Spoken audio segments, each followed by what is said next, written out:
CO দপ্তরের মূল ভবনের একদম বাইরে এই বিক্ষোভ দেখতে পাচ্ছি।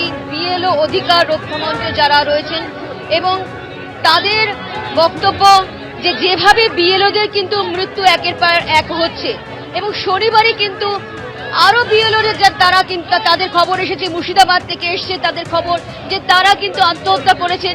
অন্যদিকে তাদের পরিবারের সঙ্গে তাদের পরিবারকে নিয়ে আমরা দেখতে পাচ্ছি যে তাদের পরিবারের লোকজন এখানে রয়েছে এবং যেমন তারা রয়েছেন এই বিক্ষোভে সামিল, সেরকমই বিএলও অধিকার রক্ষা কমিটির তরফ থেকে এই বিক্ষোভ চলছে। অন্যদিকে জানিয়ে রাখি একদম সিও দপ্তরের মূল ভবনের বাইরে কিন্তু এই বিক্ষোভ চলছে এবং তাদের বক্তব্য যেভাবে এসআইআর প্রক্রিয়া চলছে, শুনানি প্রক্রিয়া চলছে এবং শুনানি প্রক্রিয়ার মধ্যে একের পর এক যে অপশন আসছে এবং যেভাবে বিএলওরা কিন্তু তা একেবারে কাজের ক্ষেত্রে অবশ্যই জেরবার এবং নিত্য নতুন যে অপশন আসছে তাতে একেবারে জেরবার হয়ে পড়ছেন, সেক্ষেত্রে কিন্তু এই পরিস্থিতি তৈরি হচ্ছে এবং তারা অবশ্যই যেখানে যেখানে বিএলওদের মৃত্যু হয়েছে তাদের ছবি সহ কিন্তু এখানে তারা বিক্ষোভ করছেন।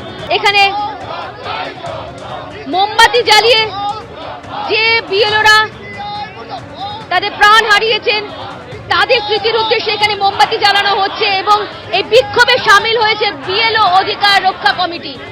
এবং জানিয়ে রাখি যে সিও দপ্তরের মূল ভবনের বাইরে একদম সেই ছবি আমরা দেখতে পাচ্ছি। সিও দপ্তরের মূল গেটের একদম বাইরে সেখানে বিক্ষোভ দেখাচ্ছেন তৃণমূলপন্থী বিএলওরা। মৃত বিএলওদের পরিবারকে সঙ্গে নিয়ে সেখানে বিক্ষোভ দেখাচ্ছেন তারা। ধন্যবাদ জুমা। ফের মুখ্য নির্বাচন কমিশনার জ্ঞানেশ কুমারকে চিঠি দিলেন মুখ্যমন্ত্রী মমতা বন্দ্যোপাধ্যায়। এ নিয়ে পঞ্চমবার চিঠি দিলেন তিনি। এসআইআর আবহে জ্ঞানেশ কুমারকে চিঠি মুখ্যমন্ত্রীর যোগ্যতা প্রমাণের জন্য উপযুক্ত নথি জমা দিলেও তার প্রাপ্তি স্বীকার করা হচ্ছে না। ঠিক কি অভিযোগ করেছেন মমতা বন্দ্যোপাধ্যায় তার এই পঞ্চম চিঠিতে আমরা জানবো। আমাদের সঙ্গে রয়েছেন রাজর্ষি দত্তগুপ্ত। রাজর্ষি, দেখো, এই পঞ্চম চিঠিতেও মুখ্যমন্ত্রী কিন্তু বারবার এই কথা স্মরণ করিয়েছেন জাতীয় নির্বাচন কমিশনারকে এবং তার দৃষ্টি আকর্ষণ করে আবারও উদাহরণস্বরূপ উল্লেখ করেছেন অসুবিধাগুলোর, প্রক্রিয়াগত সমস্যাগুলোর এবং যার পরিণামে সাধারণ মানুষ, ভোটাররা দুর্বিষহ ভোগান্তির এবং হয়রানির সম্মুখীন হচ্ছেন এবং এটা থামানোটাই যে মুখ্যমন্ত্রীর লক্ষ্য সেটাও তিনি বুঝিয়েছেন যে এই চিঠির মধ্যে দিয়ে।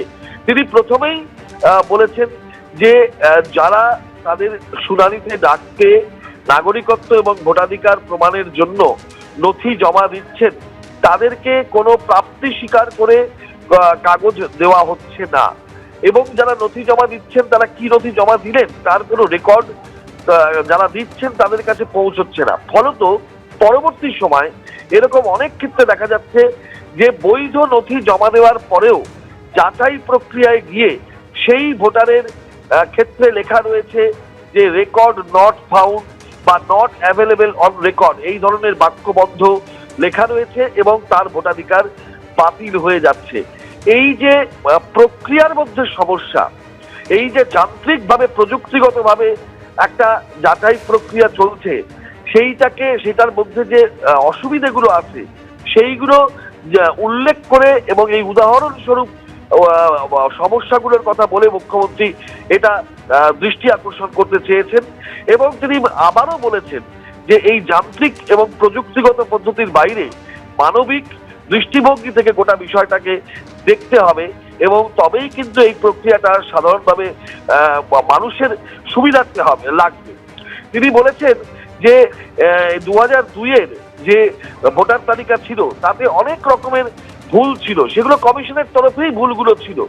সেই ভুলগুলোর জন্য আজকে 23 বছর পরে খেসারত দিতে হচ্ছে ভোটারদের এবং এই 23 বছর ধরে 2002-এর ভোটার তালিকার পরে যে সমস্ত ভোটাররা তাদের বৈধ নথি জমা দিয়ে সরকারি কাগজ জমা দিয়ে সংশোধন এবং শুনানি প্রক্রিয়ার মধ্যে দিয়ে ভোটার তালিকায় নাম তুলেছেন, আজকে 2 দশক পরে সেই ভোটার তালিকায় নাম তোলা বৈধ ভোটারদেরকে আবার তাদের নাগরিকত্ব এবং ভোটাধিকারের প্রমাণ দিতে হচ্ছে। তাহলে এই যে 23 বছর ধরে নির্বাচন কমিশনের প্রক্রিয়া অনুযায়ী নির্বাচন কমিশনের তত্ত্বাবধানে যে যারা নাম তুললেন ভোটার তালিকায় তাহলে সেটা কি সম্পূর্ণ বেআইনি? এই 2 দশক পরে এই আবার পুরো বিষয়টাকে বাতিল করে দিয়ে নতুন করে শুরু করার মানেটা কি?